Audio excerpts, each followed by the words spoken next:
launch right into the meeting. So let's call the meeting to order. Welcome everyone to our October monthly meeting of the Residents Council. As usual, we started off with a minute of silence for those who passed on during the month, and hope will scroll the roll. Okay, here we go.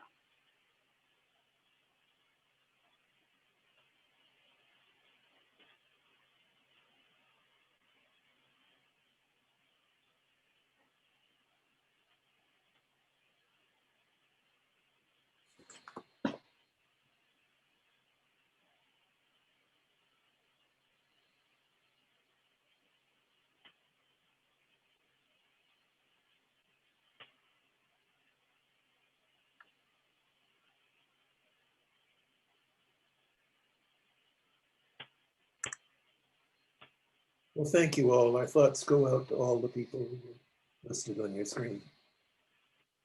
Our next item of business is the approval of minutes from last month's meeting. The council members should have all received a copy, and you've had a chance to respond if you found any errors or corrections that needed to be made. And I'll give you one last chance to offer corrections. And you're seeing no hands waving frantically or any voices raised. We'll declare them minutes approved for last month. And with that, I'll move on to my remarks. As we all know, the Resident Council resumed a full schedule during September after the August transition month, when most committees didn't meet at all, although lots of work was going on behind the scenes during that period. As you'll hear during the committee reports, we held Zoom meetings for most committees and met in person in one case, with a meeting that was held down to under 10 people. That possibility is offered if you can live with just 10 people. And resident members and key staff, of course, joined in the meetings too. Committee membership is open to all residents. If you're watching this from on YouTube or in the recording later on, and you'd be interested in joining the committee activities, if you'd like to get involved, or if you have questions, you can check the hallway bulletin boards where you'll find the schedule of meetings are posted and the council committee members are posted and contact information. And if you're interested in getting involved, contact any of us. We'll all be glad to answer your questions and help you get started. We always welcome volunteers, and we have a pretty good time with the people who choose to meet with us.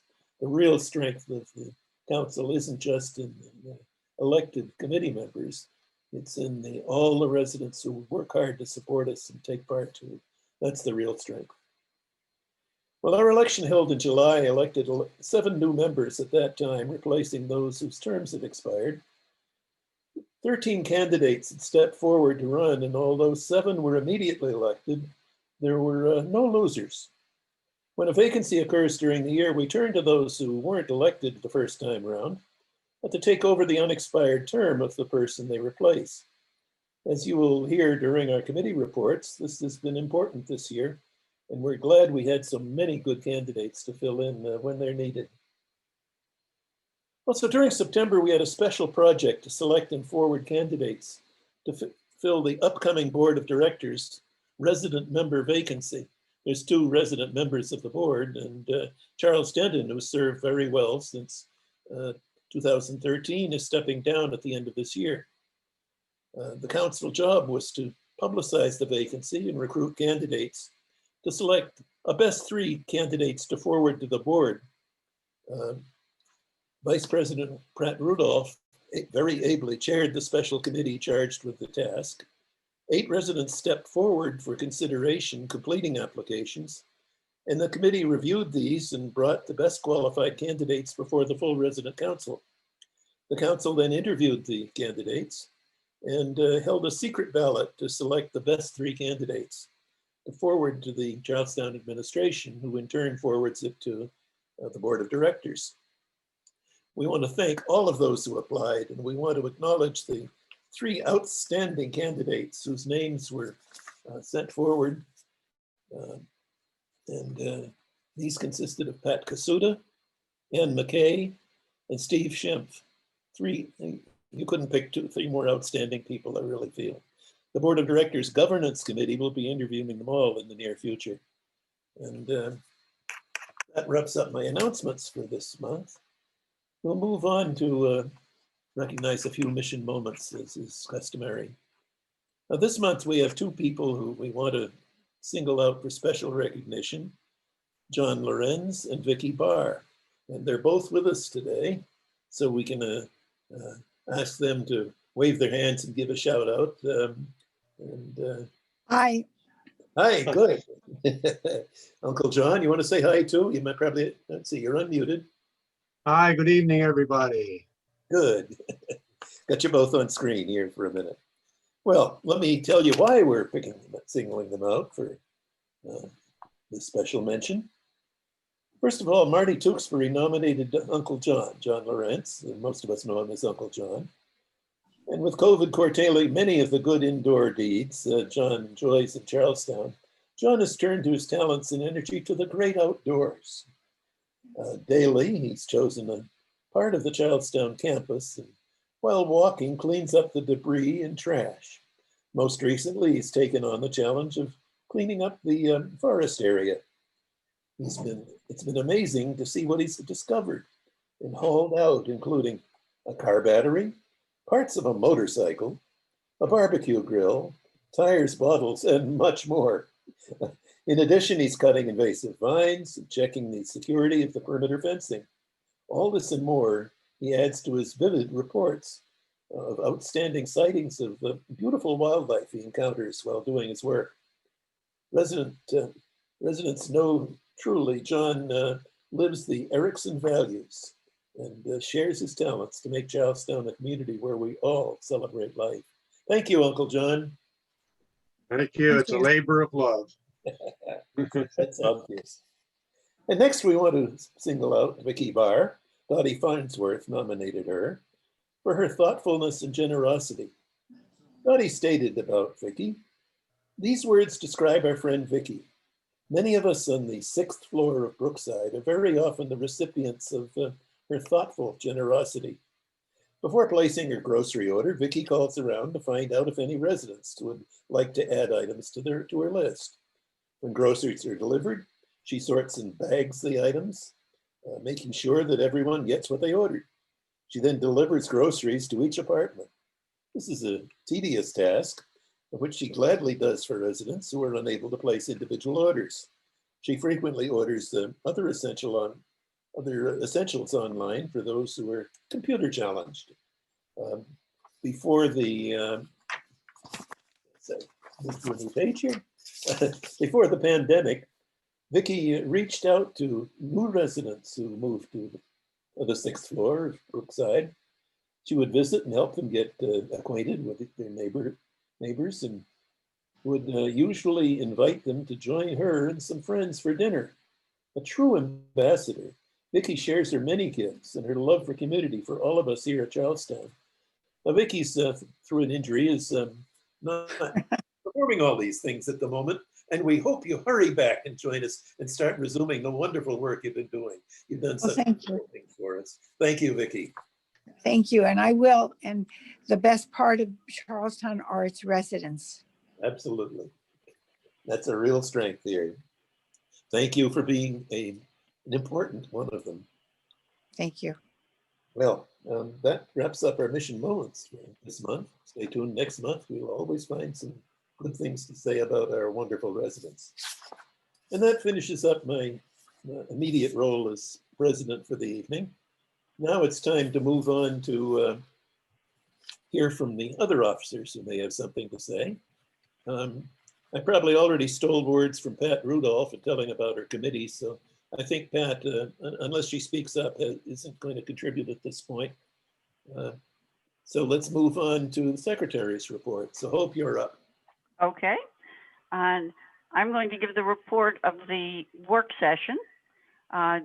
At the work session, Walt announced that Mimi O'Donnell will be the Assistant Secretary and the Assistant Treasurer, and that resident council dues will be collected in October, postponed from April. But in fact, that's also part of the next report, which is Ron, Bruce. Okay, Yes, thank you, Hope, and Ron, you're up. okay. Well, the council had no income or expenditures in September, and so the council account balance remains unchanged. It's the same as it was at the end of August. That is $1,934.01. And yes, the council dues campaign is finally underway. It was scheduled for April, as Hope mentioned, but because of the lockdown, we couldn't have the campaign. But thanks to the assistance of Mimi O'Donnell and Eugenia High and Dick Krebs, Mercy Izquierdo Whitaker, and Jackie Graham, the dues collection packet was placed in each Cubby mailbox in use in independent living. I'm happy to say that residents have been responding very generously. Thank you. Thank you. And I'll encourage anybody watching this who hasn't responded, please consider doing your part. The dues are nominal. We only ask for $2 contribution. They aren't mandatory from each member. And of course, if you see fit to give a little more than $2, that's always welcome too. Our expenses aren't high, but we do have expenses during the year, and our treasurer keeps very good track of them. And we do need the collections. So with that, I guess that wraps up the officers' reports. Mimi, you don't have anything to throw in, do you? Nope, okay. Well, then we'll move on to the committees one by one. We'll take them in alphabetical order as usual, which means we, as always, lead off with benevolent care with Jean Eichenlaub. The meeting was held via Zoom with Patty Santoni, Lisa Zering, and Emily Fowler from Philanthropy in attendance. I introduced Eugenia High, who is the new co-chair of the committee. Her comments were how important benevolent care is to her, and she hopes it will continue into the future. The treasure sale stores will reopen on September 15th by appointment only. Although sales will begin, there will not be any cleanouts or pickups yet. The virtual treasure sale on Facebook netted more than $3,000. Treat of the quarter was from Pat's Porch, a small business in Catonsville. Cars for Care, 12 have been donated and 9 have been sold for $8,900 net to date. The BCF Telethon, Wednesday, September 16th at 10 to 1, and it was a success. Eugenia is also a member of the Health Services Committee, and a suggestion has been made about residents donating old X-ray films. Patty will look into its feasibility and see how much money it could generate. Janet Evans continues to make and sell greeting cards with proceeds going to BCF. Resident Judy Plimer created a game called Charlestown Chase, which she is offering for a donation of $20 or more. 100% of the proceeds go to benevolent care. The October meeting will probably be held by Zoom, October 28th, 2020. Thank you, Jean. I'll just mention how important the Benevolent Care Committee is to the future of Charlestown. In this difficult time we're going through, it's a challenge to raise funds, and that telethon and all the other fundraising efforts were really valuable to us. Thank you again, Jean, and everybody who works on it. Our next committee is Communications Committee, and co-chair David Elder, I believe, is giving the report. The Council, Residents Council Communications Committee meeting for September 28, 2020. This was a Zoom meeting. Election information is critical. It was noted that the Residents Council website, ccicharlestown.org, collects and posts nonpartisan information from sources such as the League of Women Voters and the Council's Legislative Political Committee to keep the community informed. Dick Krebs will contact Mary Evans about which offices receive any forms, away forms which are submitted to lobby desks or via My Erickson. Renewal of opt-out option for information to be shared on channel 972 and My Erickson. And 3, the My Erickson message icon. Ann McKay asks if staff could explain why the message icon is not used very frequently. It appears to only be used for My Erickson update announcements. The Residents Council has a number of new updates. Recent articles included one by Mercy on residents' use of outside personnel for home services, and another on concerns for logging into My Erickson using older Apple devices. The section on COVID-19 will be renamed Healthy Habits, COVID-19 and the Flu to reflect the fact that we are now in phase 2. Dining menus are being added each Friday. Club leaders are encouraged to share their updated information with us so that we may update the club information on ccicharlestown.org. Council monthly meetings recordings are listed on ccicharlestown.org. The council meetings will be available for all residents to view live via YouTube live stream. That link will be sent out before the October council meeting. Jeff Hofstetter, Vice President, Enterprise Applications, was to join us for the October meeting, but will attend our November meeting to discuss Wi-Fi and handling of data in the Charlestown databases requiring lots of duplication and re-entry of information. Data, Wi-Fi, Comcast Studio, and telephone topics will be discussed at our October meeting. October meeting will be held by Zoom on October 26th. Thank you. Thank you. As we know, communications is an awfully important activity these days.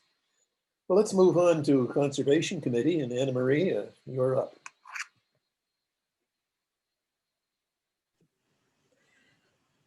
The Conservation Committee met by Zoom. Now this is, that was on September 15th. Recycling will begin the week of September 21st.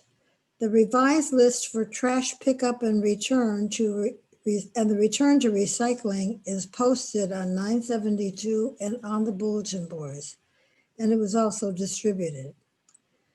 The following items are recyclable: clean plastic containers from dining service with a triangle labeled 1 through 7, including the dinner containers with a big 5 in the triangle. Containers with no number on them are not recyclable. This includes containers labeled compostable. Clean metal cans, soda and soup are recyclable. All glass, all clean paper, newspapers, brown bags, boxboard, envelopes, copy paper, etc. All batteries will continue to be collected in the laundry rooms. Sharps containers are available through security. The Health Committee will arrange for a collection of unused medications. The third item, plastic bag collection in laundry rooms is discontinued until there is no threat of COVID-19.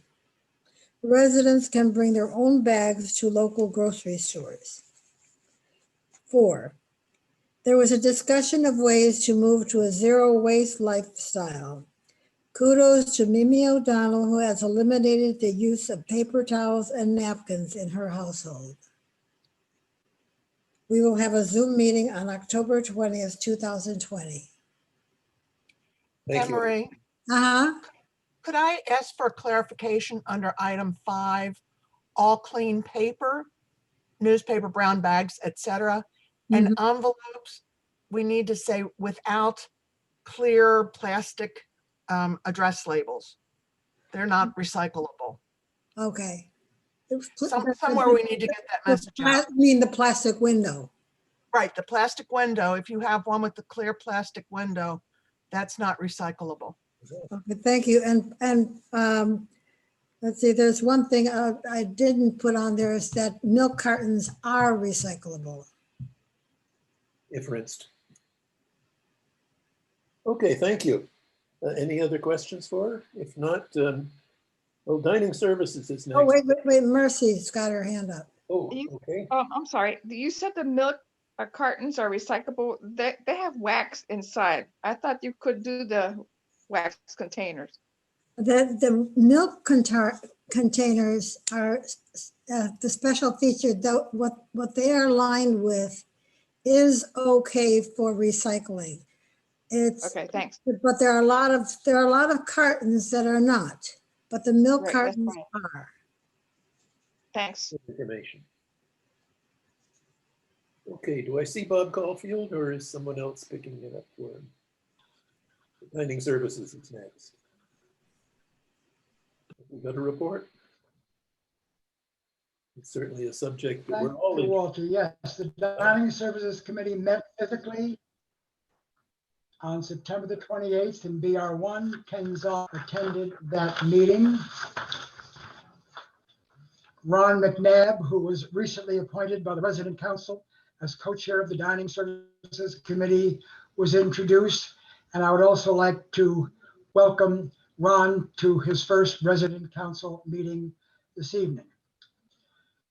Chair Bob Caulfield asked the subcommittee chairs to comment on their experiences and concerns over the last several months of the pandemic. There was consensus that while the quality of meals, service, and options for dining have significantly improved, there are still notable problems and inconsistencies, such as the phone call-in process often had long delays in getting through or no answer at all. The closing of the refectory causes inconvenience to those living in that area.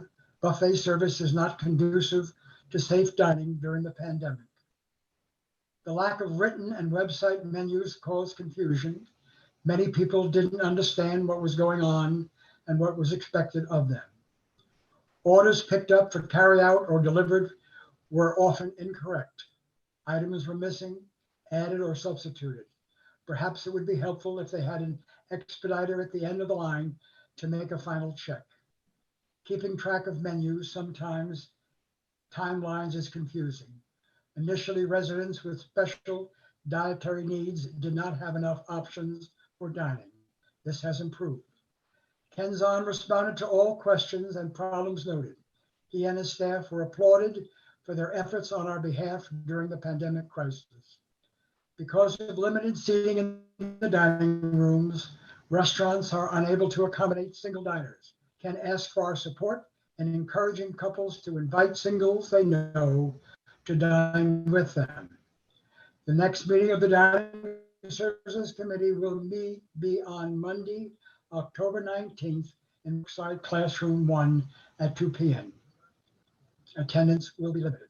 Thank you. Thank you, Bob. This, of course, is a subject we all. I just wanted to say I'm very happy to be on the committee with Bob. He's so experienced and knowledgeable of what he's doing. So it's a real pleasure. Thank you. We say this is a committee of importance to everybody in Charlestown, and I think you're doing a great job. Anna Marie, you're muted. I just got a call from Marty Tewksbury, who was my expert about the recycling pieces. And he says that those envelopes with the windows are recyclable. So just for everybody to know. Thank you. Thank you. See how responsive we are when something comes up. That's great.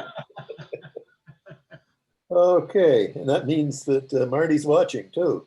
Thanks, Marty. Next up is finance with Gordon Pichet.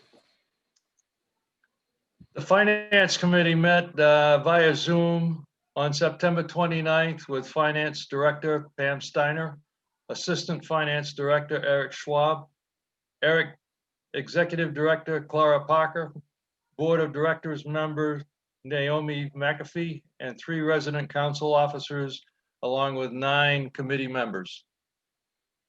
Gil Fisher has been designated the Finance Committee Assistant Chair.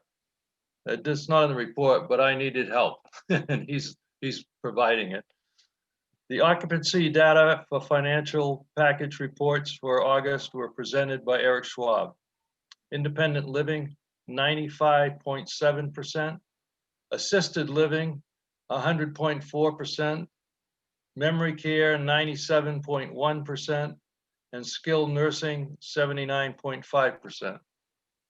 Independent occupancy decreased slightly in August due to 5 less billeted units. The occupancy levels in skilled nursing continue to be affected by the need to maintain the COVID unit and the continuation of double occupancy rooms. Settlements are beginning to pick up over the last few months, as 11 apartments settled in August and 13 in September. August operating revenue of $7,375,000 was $205,000 below budget due to lower occupancy and fewer revenue generating ancillary services being offered due to COVID. Included in August revenue was a $310,000 CARES Act payment. Budgeted operating costs were $72,000 below, resulting in an operating income of $666,000, which was $134,000 below budget. Non-operating income for August was $2.1 million, above plan due to investment performance. Cash flow from operating activities at the end of August continues to be impacted by the reduction in occupancy and the entrance deposit cash inflow. Ms. Steiner continues working closely with the Board of Directors Investment Committee to manage cash appropriately during the pandemic. Regarding restricted funds, 15 residents received benevolent care assistance. The number is expected to rise over the next few months. The committee will meet next October 27th, 9 a.m. via Zoom. Thank you. Any questions for him? I don't imagine it. And we'll get into numbers any more than that at the moment. But behind it all, we're all interested in it. Next is grounds with Michael Rose. Hi. The Grounds Committee met via Zoom on Tuesday, September 22nd. We had 3 staff members, Kira Apostolov, Kevin Crawford, and Ryan Truitt, and 13 committee members. We tried to handle previous topics that were covered in the minutes and didn't seem to have come to an ending. And some of these involved the aerators on the Lake Charles. So one has been removed for repair and or replacement.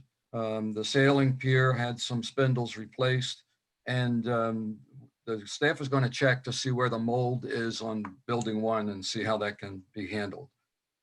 There was a stain on a sidewalk at Herbert Run, and it's been pressure washed and the stains have been removed. The St. Charles loading dock will be cleaned and sealed, and the dead tree removal effort has been completed several weeks ago. We had quite a few new topics. There's a privet hedge that runs basically from the chapel to the terrace restaurant almost, and it's in various stages of life and almost dying and dead. And so the staff is going to look into that and see what kind of attention we can do, whether it needs to be, how seriously it's going to need to be pruned to see how we can bring that back. There were some overgrown plants and trees outside of a terrace apartment at Edgewood, and the staff agreed to help the resident because it was beyond her abilities. So they're going to work on doing that. There were complaints about the walkways between the garden plots not being mowed enough, so the staff is going to look into increasing that pattern also. There was kind of a complaint about unattractive landscaping in front of the St. Charles Garden, and the staff talked about that they had addressed it some, but they were going to continue to address it. But most of it was going to have to wait until the springtime. But in the meantime, they would remove some of the ajuga, which I think they were saying has gotten out of hand. There's some debris which is collected normally near around the lake, and it's often left near the memorial for Bert. And so they're going to find a better spot for that. And hopefully maybe has already gotten to John and John Lorenz and told him where that's going to be. And so that, we can find a spot where it's out of sight, but he can he can access it, or they can come, he can put it there rather, and they can come and pick it up. And then he would just notify Carol of, where it is.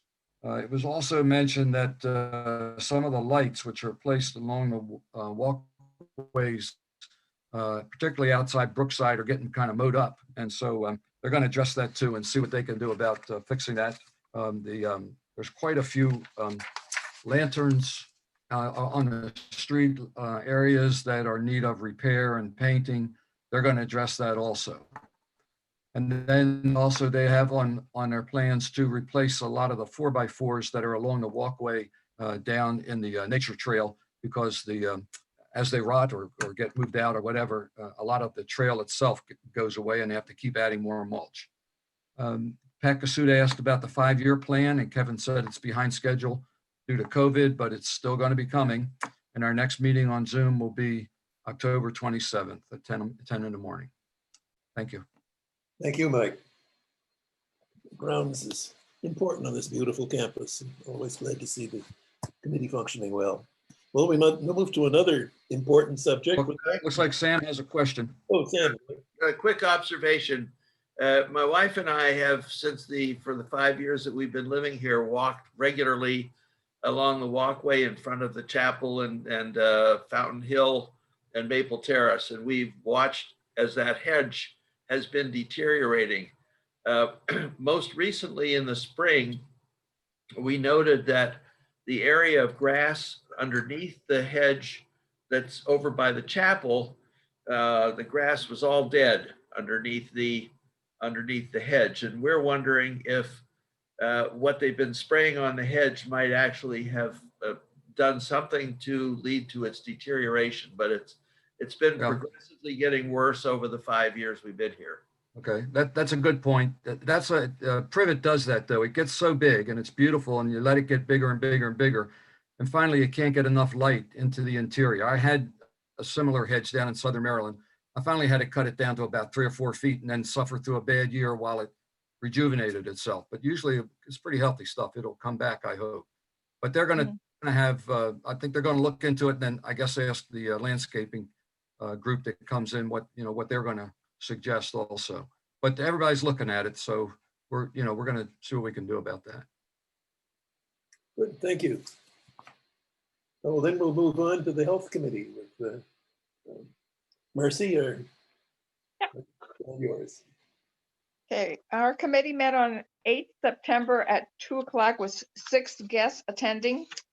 The medical center staff will administer the seasonal flu shot during scheduled appointments with their medical providers by making an appointment and at residents' apartments. Though wearing masks, social distancing may result in lower flu infections, it is especially important to get the flu shot this year, as symptoms, except for the alteration of taste and smell, mimic those of COVID-19. Possible radiology films collection for sale with a proceeds to go to benevolent care is being determined in coordination with the benevolent care committee and staff. The Health Committee is partnering with the Safety and Security Committee and with the Parkinson's Group leader to revive the fall prevention program halted by the pandemic. Committee member Pat Kasuda continues working with Maryland state legislators to introduce standards for memory care and encourages us to write our legislators in support. She continues her work with the Virginia I. Jones Dementia and Alzheimer's Disease Council and will report to the General Assembly this year to include quality of care issues in establishing the need for memory care standards. Charlestown has the top rating for their memory care. Suggestions made to promote and engage residents in their health were to make some simple changes to our dining menus to have us see the vegetable selections first, then put the healthy choices at the top of entrees, that is, for example, salmon. Put the mac and cheese and the turkey over white bread with gravy and a side of fries at the bottom. Simple stuff proven to make a huge difference. To promote hearing tests, to check hearing aids periodically, and to get back to regular exercise to restore muscle weaknesses is all need to prevent imbalances. The collection of non-wanted medications will be scheduled for November. Announcement updates are forthcoming. The next meeting is scheduled for 13 October at 11 o'clock via Zoom, and we welcome anyone that wants to come. Thanks. Thank you. Any comments or questions? I see, is that, oh, okay, no, it's not a hand raised.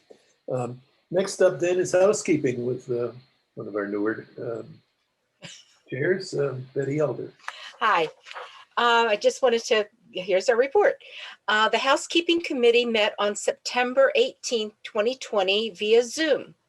The Housekeeping Committee welcomed Ms. Fenn, Mr. Shaw, and Mr. Apostolov from the Charlestown staff. We also had a number of our committee present.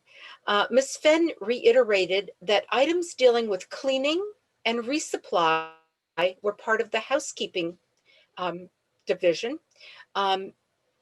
Many items dealing with repairs, painting, or installations are noted to be part of the maintenance. The Residents Council Housekeeping and Maintenance Committees will work jointly to report on any concerns. Ms. Fenn said that the Housekeeping Committee could start their inspections at this time as long as they avoid any large groups. Mr. Apostolov reminded folks that the emphasis is still on the disinfecting of high touch points, such as, well, when they clean the areas, they go through at least twice a day. And if they're really heavily traveled, they're going to be cleaning a little bit more. Any emergency housekeeping items should be reported. And the best method is to use the My Erickson portal and use the CCI work orders at erickson.com under maintenance. There are many concerns about the trash collection and the additional stains and smells and just the trash that are in the buildings and around the elevators that needed to be addressed and hopefully will be. We'll find out in our meeting next month. Again, no additional resident use of trash dumpsters can be provided due to safety concerns. The only place that has this type of trash collection is outside the Caton Ridge dock. Mr. Apostolov said that we needed to let him know if the residents are placing their trash out a lot earlier or in the hallways before collection dates and times. A letter will be sent to those in violation. In addition, please contact Ken Zahn about food not being picked up after delivery. It was also advised that no unwrapped treats such as brownies or candy or whatever to be left out on the packaged shelves. Apparently people were still leaving unwrapped things. They were afraid of vermin and other things happening. There's still a delay in picking up large items for the treasure sale as the CCI housekeeping staff is still working on the disinfection of common areas. Kudos were sent to the Charlestown housekeeping staff. In general, residents are very happy with the sanitization process. Our next meeting is Friday, October 16th at 2 o'clock via Zoom. Thank you. Thank you. Well, we'll move on to a very timely topic with our Legislative and Political Committee. Pat? Excuse me, Walt, just a quick observation. I believe that we continue to have a serious problem with people putting their trash out by their in-house trash out by the trash baskets that are placed around the campus, unfortunately. Yes, and we've noticed that and we've made mention of it. And again, Ms. Fenn said that to report those kinds of things immediately. Anybody who is, a resident here can contact housekeeping. It's not just the duty of the committee itself. So just something to be aware of. Thank you. Thank you. Okay. There are no more comments. We'll move on to Pat. All righty.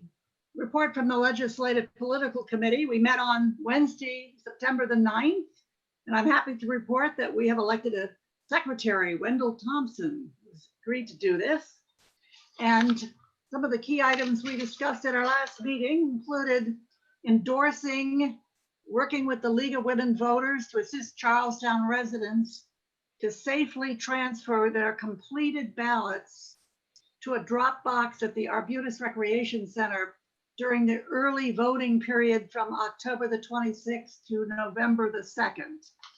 And the way this is going to work, by the way, we have now had the sign off from both the Baltimore County Board of Elections as well as the administrative staff here to do this.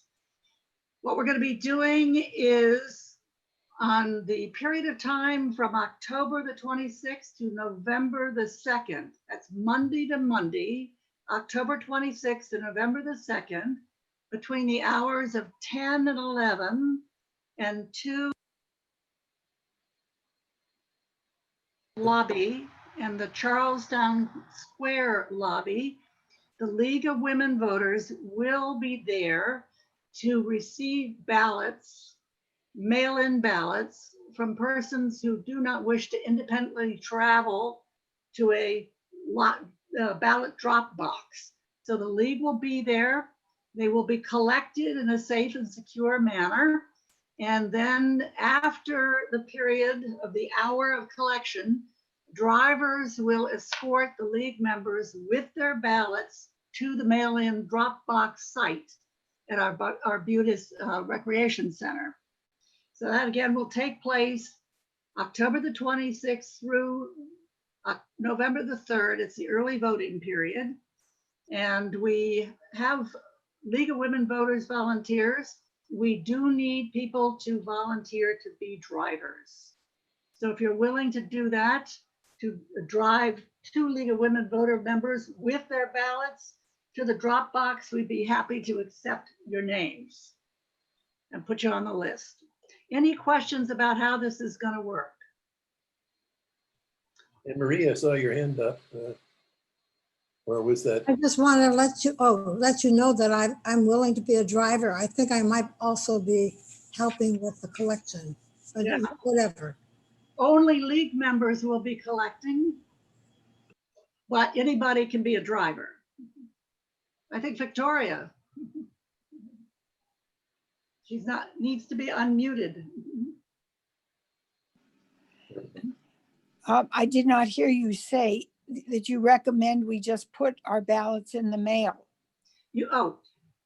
This is a special initiative for those who, that's why it's only between October the 26th and November the 2nd. If you could put your ballot in the mail before that time, the League has tested the mail delivery times in this area and feels that it's safe to use the United States Postal Service. Okay. So if you put it in well before October the 26th, this is not the option you want to use. If, however, you haven't put it in your mail by then, or you have forgotten or whatever else, this is an option for you because we will then collect those ballots and take them to the drop box. So you have other options, which I think you've seen the number of options in terms of early voting sites, your mail-in times, your in-person polling options. Those are all available to you.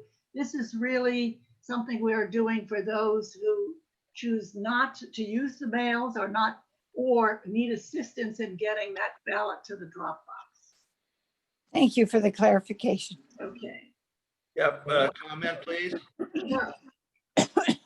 I just wanted to let people know that if you go to the Baltimore County Board of Elections, you can find by looking through there the information about your ballot.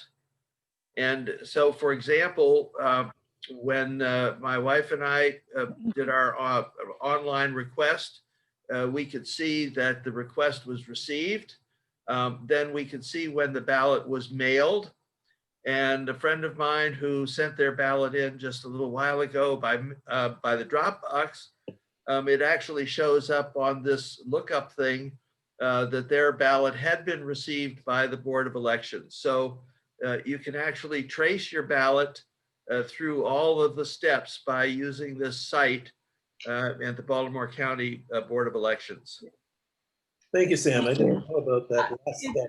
right on the site, voter lookup. It's very handy. And so you can find the status of your ballot by doing that. I think Mercy, is that your hand up? Yeah, this afternoon, when I was coming in with my Vote Now placard, this lady asked me who could help her with her ballot because it was confusing to her. And I sent Phil Lansing.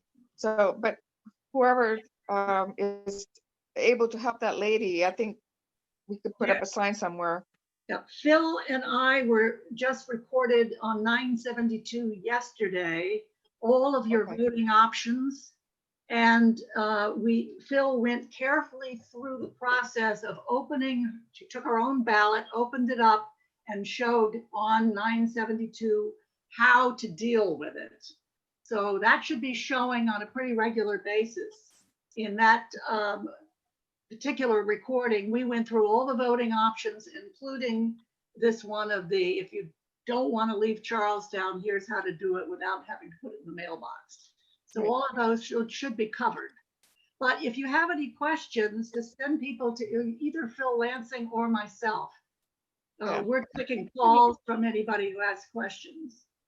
Yeah, I think she was having confusion problems. That's why I said that.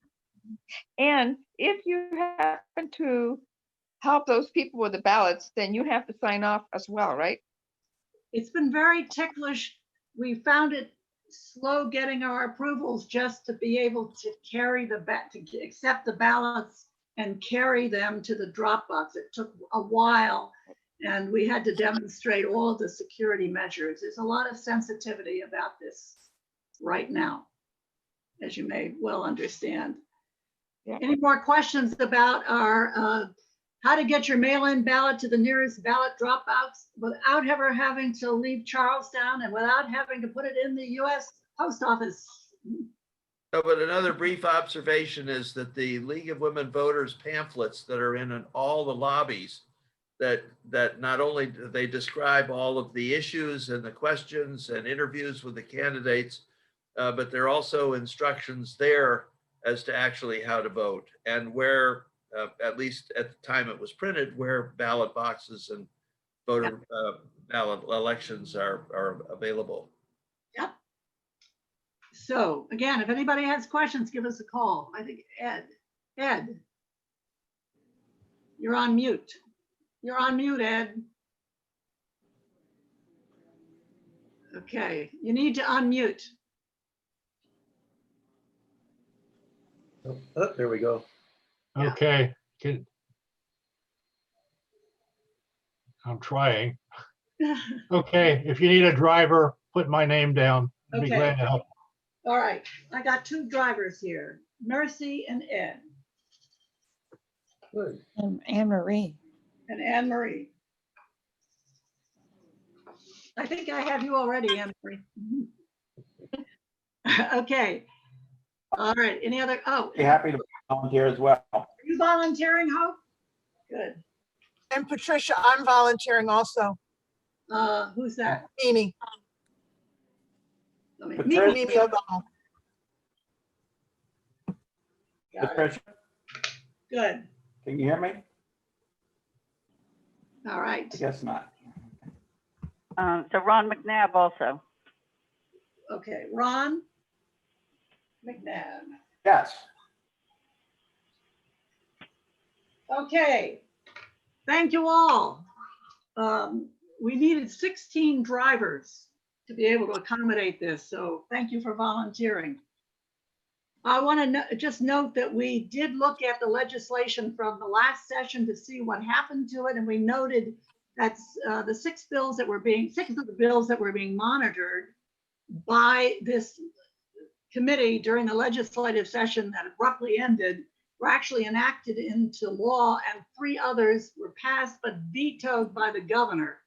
And if you want to know what the governor vetoes, if it has anything to do with money or guns, it got vetoed.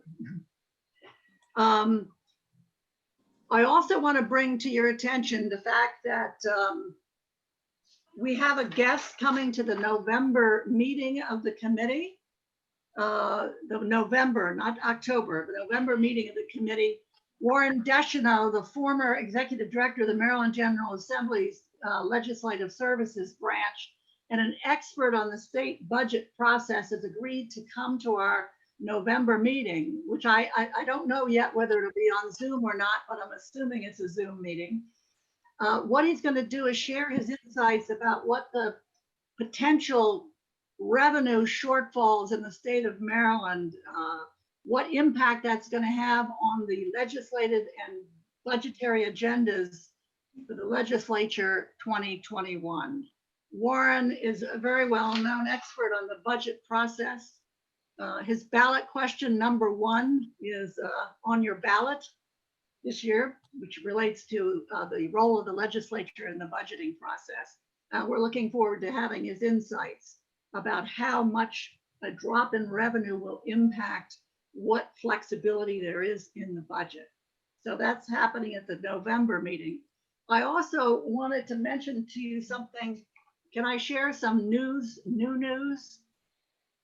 And that is that 7th District Congressman Kwesi Mafumi will be coming to Charlestown at 12 noon on October the 26th. He will be recording in our channel 972. The residents will have an opportunity to submit questions for him to answer. In addition, it's been agreed that the congressional candidate, Kimberly Kilasick, will have an opportunity to speak as well. She's a Republican candidate for Congress, and she's been invited to appear at a time and date convenient to her. So any questions about those 2 items? Okay, if not, I will mention that the committee is scheduled to meet on Wednesday, October the 14th. And it's anticipated that the major focus of this meeting will be assisting the residents, continuing our plans for assisting the residents with our carrying ballots to the drop box. So that's going to be on October the 14th, Wednesday, on Zoom at 10 a.m. Any questions? Well, thank you. That's quite a report. And, I will also mention, I don't know how to leave the Zoom meeting. What? Was the question there?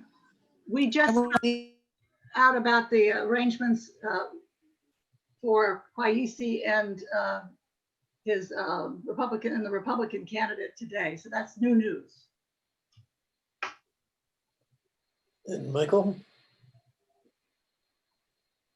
You're muted, Mike.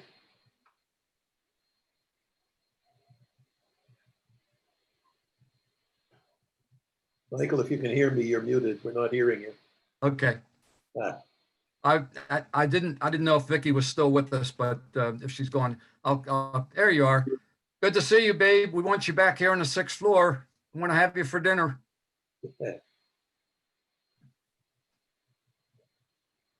Vicky's muted now. So. Yeah, right. Hey, that's it. Okay. Well, then let's move along. Maintenance and engineering is up next with Jackie Graham. And I see you there, Jackie. You're muted, so.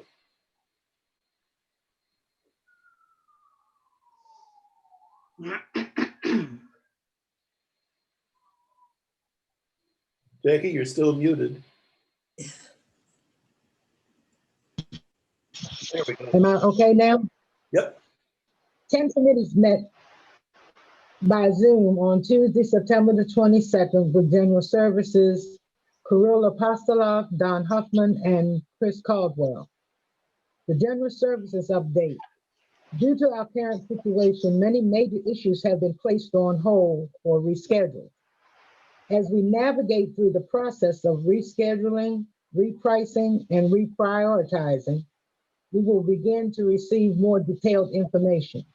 Many issues will not be addressed before next year.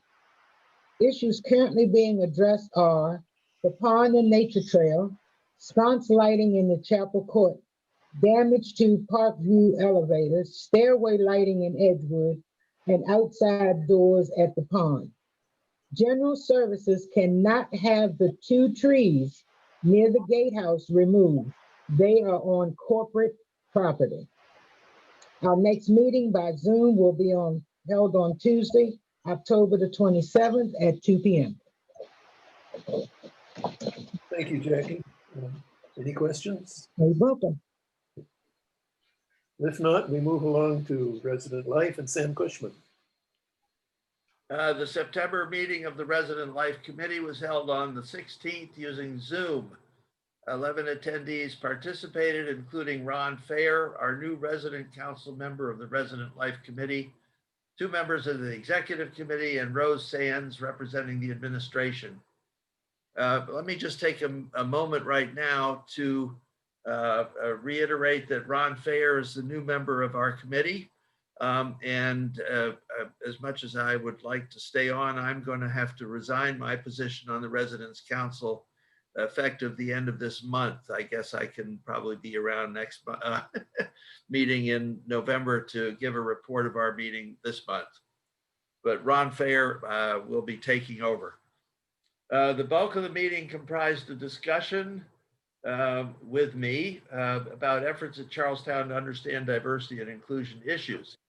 I described the efforts of a small group of residents calling itself the Diversity Equity Working Group, and a plan to undertake a focus group meeting in the near future with the purpose of assessing resident concerns in this area.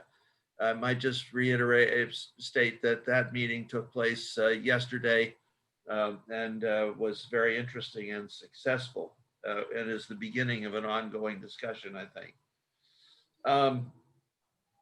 Where are we now?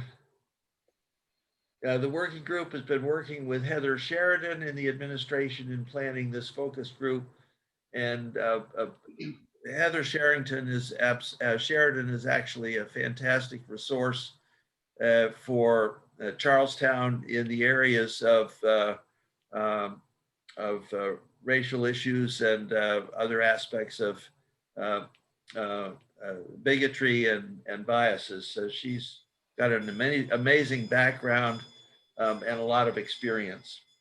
The remainder of the meeting briefly reviewed the status of the Resident Life Committee's regular functions, mission moments, birthday angels, resident welcome and condolence cards, transportation, EMVs, and pet owners. And there was nothing extraordinary to mention about any of those things, except that by and large, they're going smoothly, at least except for the EMVs. The pet owners have not really been active during the COVID crisis.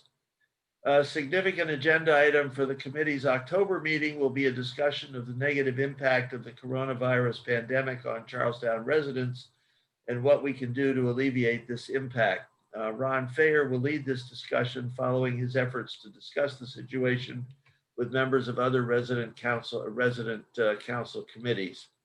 Our next meeting will be on October 21st at 2 o'clock by Zoom. Thank you. Thank you, Sam, and I want to thank you for all your service over the past 3 years. We'll miss you. I'll mention that when somebody leaves the council, we drop down into the people among who ran for election and pick the next one in the list. And Claire Connolly will be stepping in to assist Ron Thayer in the future. So thanks, Sam. You'll be missed. Yeah, Okay.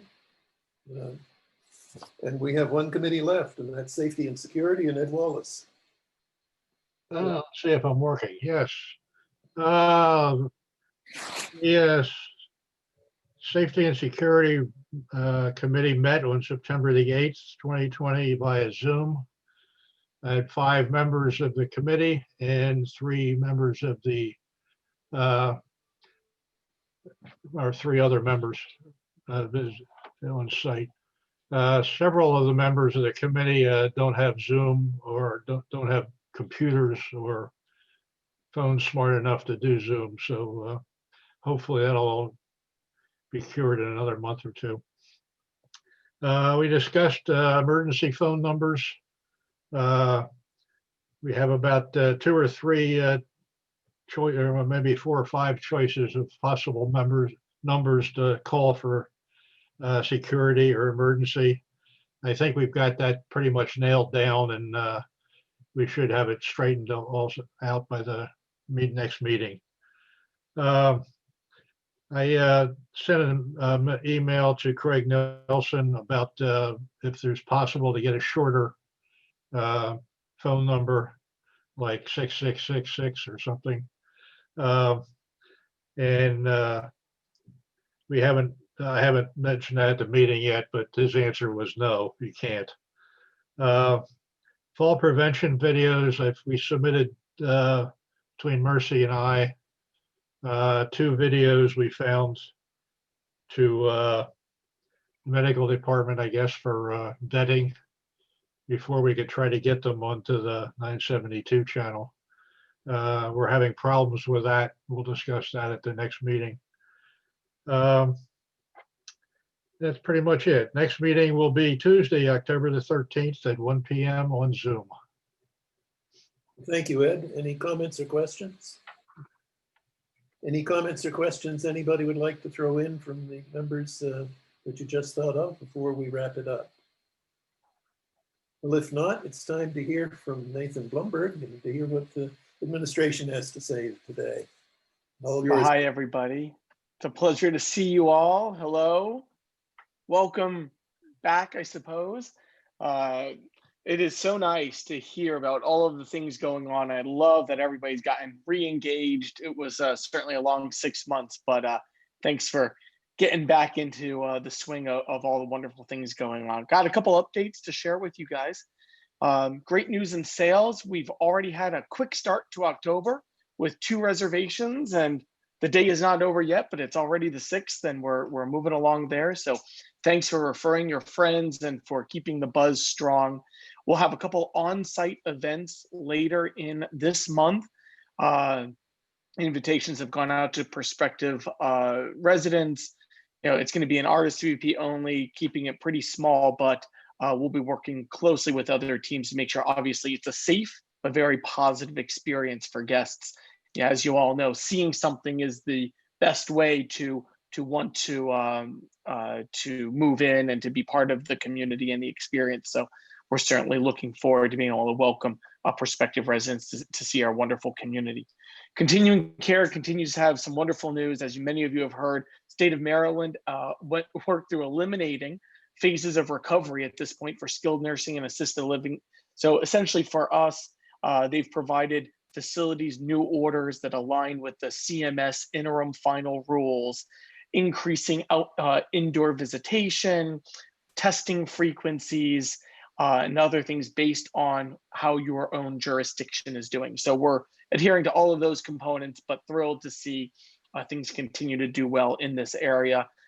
If you've driven past Wilton Overlook, looks spectacular. It's on schedule. We're looking forward to that new building opening up early next year.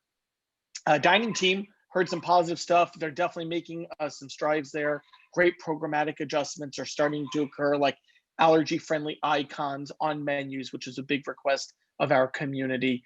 And they're also starting up that solo resident program. We're looking forward to residents being able to pair up and get to know somebody new, even through making sure we're safe with the COVID component. A couple things on the employee front. Flu campaign is super strong. We've given out more than 400 employee flu vaccines, which is spectacular. We continue to transition to a new HR employee human capital tool. So here's some things around the community called Workday. It's a mobile-based application where employees will be able to schedule time off and do all of their HR-related components through a mobile app. We're very excited about that. That's Ericsson living wide, and that successfully launched this week. So you may see a little bit of that floating around. And then finally, the flu shot, right? That's the biggest piece for residents. We continue to encourage our residents. Over 1,300 residents have received the flu shot between independent living and continuing care. So that's a big testament to you all. Thank you for spreading the news. I believe Merci said it best that, it looks like COVID. So get the flu shot because it's the best way to prevent yourself from getting the flu. But more importantly, that way you at least know if you're starting to get some symptoms, we're able to work with our medical center to kind of understand what it might be a little bit quicker. There are a few days coming up. Harborview, October 8th, 9 a.m. to noon, and October 9th in St. Charles, 9 a.m. to noon. You can get your flu shots. And of course, if you miss any of the dates, our amazing medical team would be happy to come find you and provide you a flu shot. So the door-to-door service has been working quite well. A little non-COVID information, which is always nice. As you know, we're coming up on our annual POA and annual review of who's in your file for who's authorized to come into your apartment, who is on your call sheets within our vision, which is our medical record system. So our resident life team will be sending that out. So keep your eyes open so you can update your information as you'd like to. We've gotten a couple calls about when that's going to happen and if. It certainly will be happening, just like it always does each year. But again, you know, this is just a wonderful time. It's October. I know Halloween's going to look a little bit different for everybody. My kids are already grieving the loss of true trick-or-treating. So I've promised them that we'll figure something out.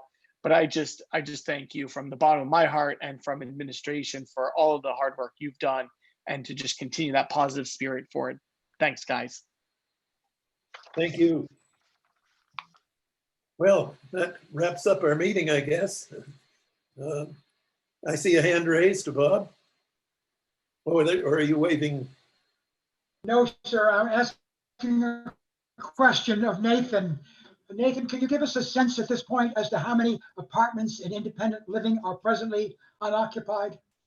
You know, I do not have that number at my fingertips. But what I can say is most, I would not necessarily say most, but a good number of those apartments are already being reocced. So we started the reoccupancy process where we're able to completely convert it over from prior resident, and that process is going very well, working with a couple contractors. They've been able to start that process up a little bit ago, and our sales team is actively selling those apartments, and we've done a couple virtual tours. If you've been on Facebook recently, looks spectacular. You can actually see virtual tours of apartments. I believe the Statford was posted not long ago. So, you know, active process to make sure that we can fill those apartments as quickly as possible. But some great inventory available, Bob. So I definitely would encourage friends of yours to check it out. Some great combo opportunities. It's really some prime stuff going on. So thank you, Nathan. Absolutely. Thank you. Anything else from anyone? Seeing no hands raised, I will declare the meeting adjourned. Thank you all. Oh, now I see hands raised. We got some.